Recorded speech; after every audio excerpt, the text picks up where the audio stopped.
General Dyer जी सेना ਨੂੰ लेके आया सी, वो सारे के सारे हिंदुस्तानी सैनिक थे।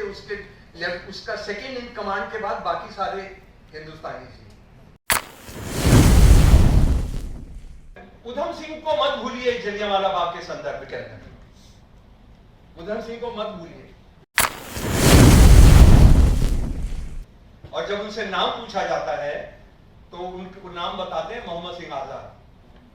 मोहम्मद सिंह आजाद, और जिसको बदकिस्मती से जो प्रोग्रेसिव कम्युनल लोग हैं उसमें उन्होंने इसमें राम जोड़ देता है। और लास्ट 2 लाइन आ रहा हूं क्योंकि समय कम है। हिंदू मुसलमान सिख हमारा भाई प्यारा प्यारा, यह है आजादी का झंडा, इसे सलाम हमारा।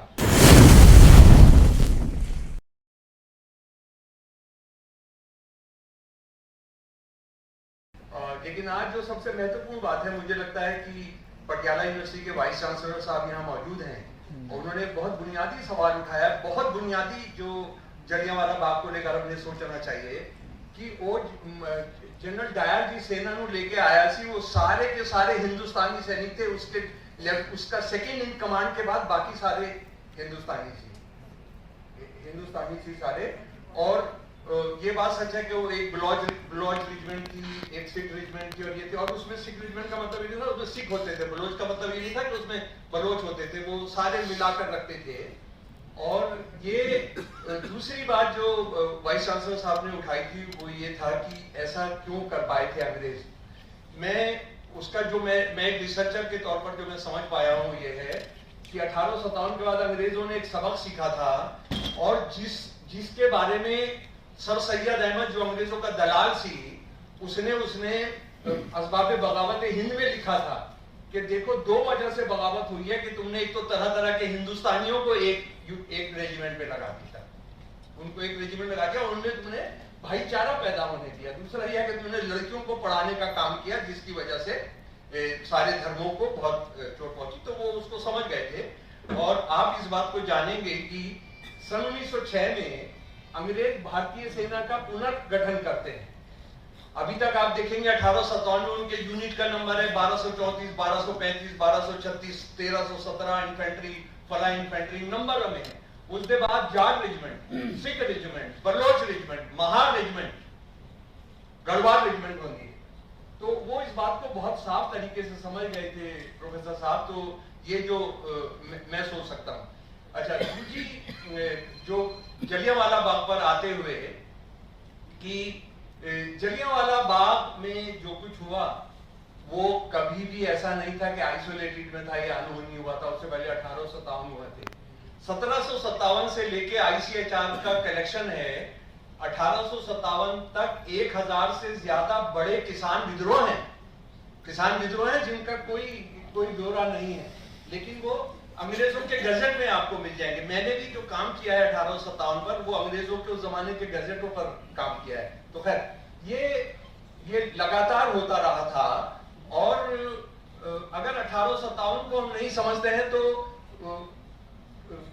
खूनी बैसाखी के दिन क्या हुआ था उसको हम नहीं समझ पाएंगे। और खूनी बैसाखी के दिन जो हुआ था, मैं हंटर कमीशन की रिपोर्ट से 2000 से ज्यादा लोग मारे गए थे, लेकिन हंटर कमीशन की रिपोर्ट ने कहा कि नहीं, केवल 900 कुछ लोग मारे गए थे। एग्जैक्ट ब्यूरो में मैं आपका समय नहीं लेना चाहता हूं, लेकिन उसमें 220 हिंदू थे, 90 सिख थी, 64 मुसलमान थे। और ये लोग किन जातियों से आते थे? ये कम्बोज थे, खत्री थे, बार्बर थे, ब्राह्मण थे, अरोड़ा थे। ये हंटर कमीशन से जो मैंने डाउनलोड किया है।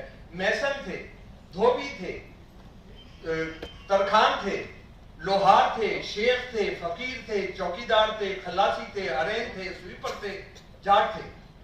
और 1857 का जो सिलसिला चल रहा है वो आप आकर देखते हैं कि वो चोरा चोरी में भी हमारे सामने आ जाता है। चोरी चोरी में 19 लोग शहीद होते हैं, 7 मुसलमान हैं, 12 हिंदू हैं। और वो इत्तेफाक ऐसा है कि सारे दलित हैं। तो उधम सिंह को मत भूलिए जलियांवाला बाग के संदर्भ के अंदर। उधम सिंह को मत भूलिए। उधम सिंह 20 साल से ज्यादा इंतजार करते हैं और एक दिन आकर वो कैक्सटन हॉल में वो जाकर बदला लेते हैं 13 मार्च 1940 को गोली मारकर उसकी हत्या कर देते हैं। और जब उनसे नाम पूछा जाता है तो उनको नाम बताते हैं मोहम्मद सिंह आजाद। मोहम्मद सिंह आजाद, और जिसको बदकिस्मती से जो प्रोग्रेसिव कम्युनल लोग हैं उसमें उन्होंने इसमें राम जोड़ देता है। और ये सरदार उधम में भी उन्होंने जोड़ दिया उसको। और मेरी इतनी बहस हुई है उसके डायरेक्टर से कि आपने ये कहां से पैदा किया, कहां से लिखा। तो पता लगा उनका स्टोरी राइटर, स्क्रिप्ट राइटर कोई शाह साहब है गुजराती, जिन्होंने सत्यानाश किया यहाँ के जलियांवाला बाग का भी, तो उन्होंने वो भी उसमें घुसाया। तो खैर वो इसलिए उन्होंने किया कि मोहम्मद सिंह आजाद हिंदू मुसलमान सिख, जो आजाद तो हिंदू का नाम हो ही नहीं सकता क्योंकि उर्दू भाषा में है। तो उन्होंने उसमें बीच में एक लगा दिया राम मोहम्मद सिंह आजाद, जो बिल्कुल झूठ है। तो ये बंदा राम मोहम्मद सिंह आजाद क्यों कहता है, मोहम्मद सिंह आजाद क्यों कहता है? इंपीरियलिज्म का अगर नाश होना है तो हमने पहले हिंदू मुसलमान सिखों की एकता चाहिए होगी। और मेरे प्यारे दोस्तों, शायद लगभग अपनी बात खत्म कर रहा हूं कि ये 1857 की जब मैं बात कर रहा था, 11 मई 1857 को हिंदुस्तान आजाद होता है और 13 मई को अजीमुल्लाह खान का लिखा हुआ ये तराना आता है। जरा इसको सुन लीजिए। 13 मई 1857 को दिल्ली के उर्दू अखबार भी छप गया। हाँ? और इसको हम है इसके मालिक, हिंदुस्तान हमारा पाक वतन है, कौम का जन्नत से भी प्यारा, ये हमारी मिल्कियत हिंदुस्तान हमारा, इसकी रूहानियत से रोशन है जग सारा। और लास्ट 2 लाइन आ रहा हूं क्योंकि समय कम है। हिंदू मुसलमान सिख हमारा भाई प्यारा प्यारा, ये है आजादी का झंडा, इसे सलाम हमारा।